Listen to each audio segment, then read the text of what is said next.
नमस्कार दोस्तों, बहुत स्वागत है आपका भोजपुरी के बिहार चैनल में। बिहार में पर्यटन को बढ़ावा देने के लिए जापान दौरे पर गए डिप्टी सीएम तेजस्वी यादव पर चुनावी रणनीतिकार प्रशांत किशोर उर्फ पीके ने तंज कसा। प्रशांत किशोर ने कहा कि तेजस्वी यादव जापान जाएं या अंटार्कटिका, उनकी जो अपनी समझ है, अगर बिहार के लिए जापान से कुछ ला कर पाएँ तो बहुत अच्छी बात है। लेकिन उनकी माँ और उनके बाबूजी बिहार में 15 साल शासन में रहे हैं, तब कोई जापान से नहीं आया और ना ही कोई जर्मनी से आया।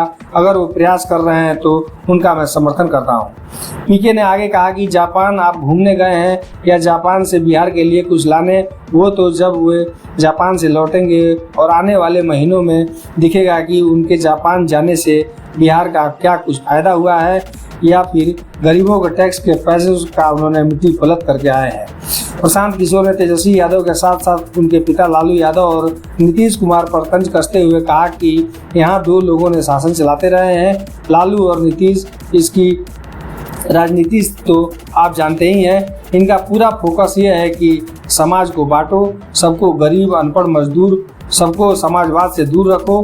बात करके सामाजिक न्याय के नाम पर बेवकूफ़ बनाकर वोट लेते रहे हैं। प्रशांत किशोर ने आगे कहा कि कभी किसी ने लालू जी से यह सवाल नहीं पूछा कि जैसा आपका दावा है कि आपने राज्य में अपने शासनकाल में अपनी राजनीति से सोच और गरीबों को, वंचित पिछड़ों को आवाज़ दी, लेकिन लालू यादव ने जिन वर्गों को आवाज़ दी उनको शिक्षा क्यों नहीं दी, उनको रोजगार क्यों नहीं दिया, उनको ज़मीन क्यों नहीं दिया?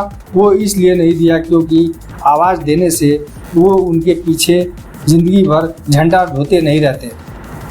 पीके ने कटाक्ष करते हुए कहा कि अगर उन्हीं वर्गों को उन्होंने शिक्षित कर दिया होता, उन्हीं वर्गों को उन्होंने पूंजी जैसा रोजगार दे दिया होता, पूंजीपति बना दिया होता, उन्हीं वर्गों को उन्होंने ज़मीन दे दी होती, तो आज वो उनका झंडा लेकर नहीं घूमते रहते। ये राजनीति है यहाँ पर, जिसके तहत पूरे बिहार को अनपढ़ मजदूर बना दिया गया, ताकि आपको अगर 400 रुपया पेंशन मिल रहा है तो आपके नेता माई बाप हैं।